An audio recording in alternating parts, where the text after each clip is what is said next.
Good morning guys. तो आज वापस से हम लोग आते हैं और ओपनिंग के देखें तो जो फ्लैट ओपन होने के बाद में जो लास्ट के 2 दिन का लो के नीचे मार्केट आ चुका है और सेम निफ्टी सेंसेक्स तो सेम सेम चलता है और बैंक निफ्टी में तो सेलिंग सेलिंग ही होके रखी हुई है। ठीक है, सेलिंग को छोड़ के बैंक निफ्टी में कुछ और कहानी बन नहीं रहा है और निफ्टी थोड़ा सा आने के बाद थोड़ा सा रिट्रेसमेंट वगैरह किया, बाकी फिर नीचे की ओर है और सेंसेक्स में भी बराबर ऐसा है। तो ऐसे में तो जनरली सेलिंग ज़्यादा स्ट्रॉन्ग रहती है क्योंकि लास्ट के 2 दिनों की जो साइडवेज, एक तरह से देखो तो साइडवेज ही जोन था अगर 20 तारीख और 21 तारीख के बारे में बात करो तो इस हिसाब से कल के दिनों सेंसेक्स की एक्सपायरी भी है तो मामला कुछ साइडवेज वगैरह का है या इस तरह की चीज़। लेकिन जो स्ट्रेंथ है वो ज़्यादा करके पुट साइड की ओर बननी चाहिए मार्केट में। ठीक है, अब है कि हमें सही रेट थोड़ा मिल जाए तो वो हमारे लिए ज़्यादा बढ़िया रहेगा।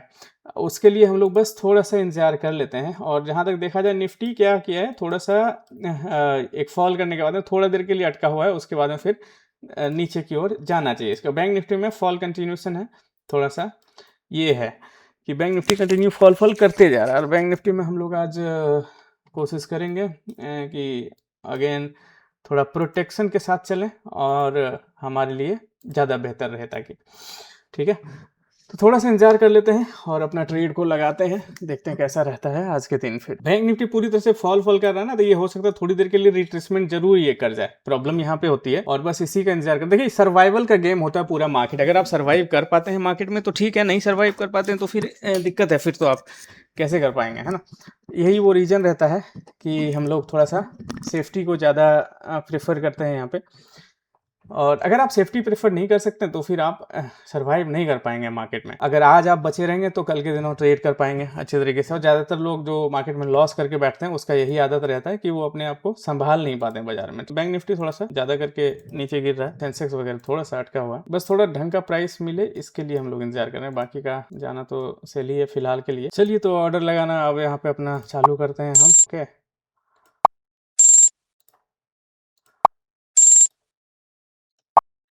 चलो सारे के सारे ऑर्डर्स हमने लगा दिए हैं जो भी अपने। अब देखते हैं मार्केट क्या कंडीशन दिखाती है हम लोगों को। ऑर्डर्स एग्जीक्यूटेड हुए हैं कुछ इस तरह के प्राइस पे अपना, और अभी जो पोजीशन चल रहा है कुछ यहाँ पे चल रहा है। वेल कोई दिक्कत नहीं है, हम लोग ज़्यादातर जो भी अपने पोजीशंस वगैरह लगाए हुए हैं वो सही तरीके से लगा हुआ है। अच्छा, निफ्टी के पोजीशंस नहीं लगे, चलिए ठीक है। टारगेट वगैरह के बारे में हम लोग बात करते हैं उसके पहले ये बैंक निफ्टी थोड़ा सा ना ऐसा गिर गया कि चला ये कहीं रिकवरी वगैरह करना ले, ये थोड़ा सा रिकवरी कर लेता ना तो उसमें क्या रहता कि अपने को लेवल सही मिल जाता और यू नो एक कॉन्फिडेंस। ऐसे सरासर गिरते हुए मार्केट ना थोड़ा सा रिकवर ज़्यादा जल्दी करके कर लेता है, उसमें दिक्कत लगती है फिर हमें। ऑल राइट, लेकिन कोई इशू नहीं है, हम लोग चाहेंगे कि जल्दी करके अपना प्रॉफिट वगैरह निकाल लें और टारगेट वगैरह हिट होगा तो हम लोग आसानी से निकल भी जाएंगे, ज़्यादा सोचने वगैरह की कोई ज़रूरत नहीं है। कंटिन्यूशन टाइप का रहा है तो फॉल फॉल तो कंटिन्यू है ही वैसे।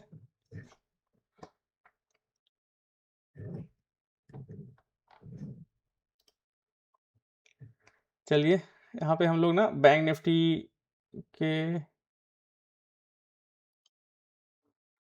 इसमें तो वैसे 2 था, इसमें हम एक और ऐड कर लेते हैं ताकि अपना हो जाए ये दोनों का। ठीक है, कल के दिनों सेंसेक्स की एक्सपायरी है तो एक्सपायरी वाले दिन से बचने का मेरा सिंपल सा यही लॉजिक रहता है कि आप ज़्यादा करके ना सोचें उसके बारे में। क्या ज़्यादा करके ना सोचेगा कहने का मतलब ये कि आप क्वांटिटी वगैरह उसमें कम रखो जो एक्सपायरी है जिसका, ताकि आप ट्रैप में बेवजह का ना फंसें। ठीक है, और अगर फंसे भी तो वहाँ पे ज़्यादा आपको लफड़ा ना हो। चार्ट्स वगैरह देखो, निफ्टी वगैरह के भी ठीक ठाक ही गिरने चालू हुए हैं। बैंक निफ्टी 2000 प्लस प्रॉफिट अपना चल रहा है। अब टारगेट दे दे, यहाँ पे देखो थोड़ा सा सपोर्ट टाइप का दिख रहा है, वैसे तो सो फार सो गुड, कोई दिक्कत नहीं है, मिल जाना चाहिए। हम लोग ज़्यादा करके ये नहीं करेंगे, टारगेट आते ही हम लोग अपना प्रॉफिट बुकिंग वगैरह के बारे में सोचेंगे। निफ्टी हो गया, बैंक निफ्टी 57,340 के आसपास में। ये तो खैर देखो यहाँ पूरा खुला स्पेस है इसके लिए, अब देखते हैं कि कहाँ तक और कैसा करके रहता है। इधर तो आसपास में कोई, इन सभी जगह को छोड़ दो तो कोई ऐसा सपोर्ट रेजिस्ट भी नहीं दिख रहा फिलहाल तो। ओके, लेट्स सी कैसा रहता है। इमीडिएटली क्या होता है ना, शुरू शुरू में इतने ज़्यादा वॉल्यूम तो बिल्ड होते नहीं है मार्केट में, तो आप इतने कॉन्फिडेंस के साथ बोल लो कि रिवर्स नहीं करेगा, ये भी चीज़ें नहीं होती है। लेकिन थोड़ा ये देखो, जैसे ये बैंक निफ्टी थोड़ा सा रिट्रेसमेंट कर लेता, उसके बाद इसमें हमें कोई दिक्कत नहीं था। इस तरह के मार्केट थोड़े से रिस्की होते हैं, थोड़े ट्रिकी होते हैं, तो उसमें संभलना ज़्यादा जरूरी है। और यही आपका काम आता है, आपका स्किल, एक ट्रेडर आप हैं या नहीं, उसका जो परीक्षा होता है ना, वो यहीं पे होता है कि आप किस तरह से मार्केट अगर आपके फेवर में उतना बढ़िया से नहीं है, उसके बाद भी आप चीज़ों को कैसे डील कर रहे हैं, ये चीज़ें ज़्यादा ज़रूरी होता है। और फिर आप यू नो वो डिसीजन मेकिंग आपको एक लॉन्ग टर्म सर्वाइवल देता है। यहाँ पे आप एक प्रॉपर खिलाड़ी निकल के आते हैं। ठीक है, चलने देते हैं बाजार को कहाँ तक रहता है, किस तरह से अपने रिस्क को हम लोग देखेंगे। अब देखो यहाँ पे जैसे ट्रेड वगैरह लग गए, इसके बाद में ना हमारे हाथ में सिर्फ यही है कि हम अपना रिस्क को ज़्यादा ना जाने दें। रिस्क ज़्यादा बढ़ेगा तो फिर मार्केट में दिक्कत होगी। तो इन सभी इतने सारे काम होने के बाद में आपको एक ही चीज़ पे फोकस रखना पड़ता है, वो है आपका रिस्क। बाकी का जो भी एनालिसिस है वो अपने जगह पे है, उसमें हम एक ही चीज़ को नेगोशिएट नहीं कर सकते, वो है अपना रिस्क। अपना रिस्क को हम लोग थोड़ा सा भी वहाँ से किसी भी तरह का नेगोशिएशन नहीं कर सकते, वो हमारा नॉन नेगोशिएबल थिंग है, जो कि चाहे कुछ भी हो जाए हम लोग उसके साथ में कोई छेड़छाड़ नहीं कर सकते। ठीक है, 4,500 5,000 का प्रॉफिट अभी चलने लगा है, 5,000 प्लस आ चुके हैं ऑलरेडी। थोड़ा सा इंतजार कर लेते हैं। 57,300 के आसपास में है निफ्टी बैंक, और 24,000 के आसपास में है निफ्टी सेंसेक्स, और निफ्टी तो लगभग सेम सेम चलता है वैसे। ऑल राइट, हाँ इंतजार करते हैं थोड़ा सा। 56,000 प्लस प्रॉफिट ऑलरेडी आ चुके थे हमारे, वहाँ से अभी थोड़ा सा रिवर्स करना चालू किया है, थोड़ा सा नीचे आया है, वैसे तो कोई ज़्यादा नहीं। 6,000 प्लस अगेन वापस से चलना चालू हुआ, 7,000 प्लस चलना चालू हो गया, 7,300 7,600 ऐसा कुछ है, 7,700 8,700। अब हम लोग और ज़्यादा क्या इसमें नहीं सोचेंगे, ओवर अचीव तो वैसे हो गया है। 9,400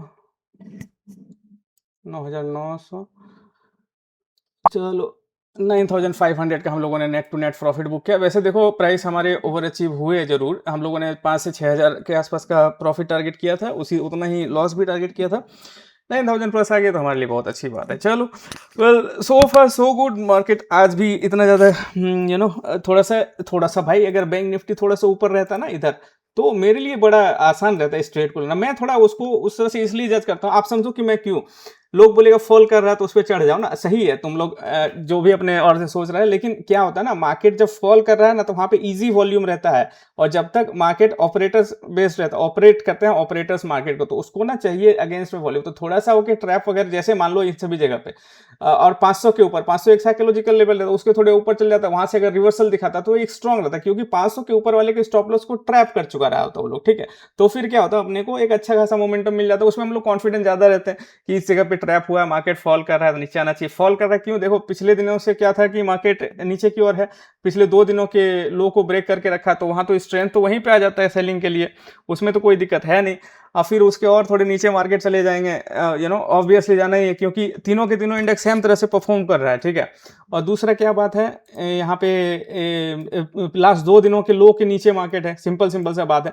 आप अगर कंप्लीट देखोगे ना बाजार को, तो यहाँ से देखो, यहाँ से मार्केट, यहाँ भले कल 2 दिन रहे मार्केट, 2 दिन में मार्केट ने इसी रेंज में काम किया, लेकिन अगर ये दोनों दिन को कंपेयर करोगे ना, स्टडी करोगे, तो ये कंप्लीट एक साइडवेज जोन होता है। तो यहाँ पे जो भी हुए हैं, एक साइडवेज ही रहा है। एक छोटे ट्रेडर्स के लिए, रिटेलर्स के लिए ये सारी चीजें बहुत बड़ी हो जाती है, यहाँ से यहाँ के रेंज यहाँ से, लेकिन बड़े लोगों के लिए ये इतने सारे रेंज में तो वो लोग सेल करके बैठते हैं, अपने ऑप्शंस को हेज करके रखते हैं, सेलिंग करके रखते हैं, ये सारी चीजें नॉर्मल सी हैं। ठीक है, तो समझना जरूरी है मार्केट को। देखो मार्केट को जब तक ऐसे नहीं समझेंगे ना, मार्केट किस तरह से काम करता है, कहाँ पे लोगों को ट्रैप बनाता है, कहाँ पे मार्केट वॉल्यूम एक्यूमुलेट कर रहा है, वहाँ पे किस तरह से बिहेवियर रहना चाहिए बाजार का, इन सब चीज़ों को जब तक नहीं समझेंगे, नहीं देखेंगे, तब तक आप अच्छे तरीके से काम नहीं कर सकता। तो ये ज़रूरी रहती है चीज़ें को समझना बूझना इन सभी जगहों पे कि किस तरह से मार्केट परफॉर्म कर सकता है। देखिए, एक लोग क्या रहता है, एक नॉर्मल मैं बताता हूँ आपको बात, जैसे नॉर्मली एक ट्रेडर किस तरह का सोचता है कि इस तरह की चीज़ों को यहाँ पे आएगा, इसके बाद ये कन्फर्मेशन बनेगा, उसके बाद हम लोग ट्रेड लेंगे, ठीक है।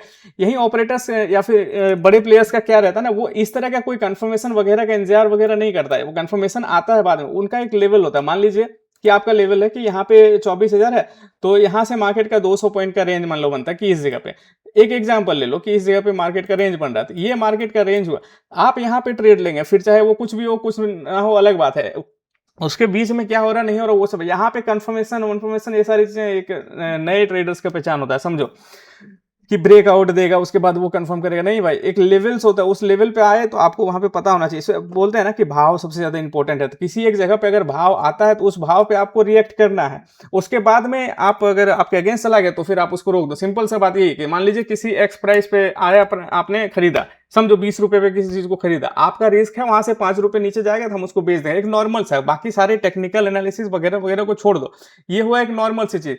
तो वो अगर 20 रुपए का भाव है तो आप वहां पे किसी सौदे को ले रहे हो, वहां से आपके अगेंस्ट 5 रुपए गया, 15 रुपए आया, आप उसको बेच दोगे लॉस में, या फिर उसके बाद की जो प्रॉफिट 10 रुपए की रहेगी आप वहां पे प्रॉफिट लोगे, उसके पहले तो किसी तरह का कोई काम नहीं होगा ना।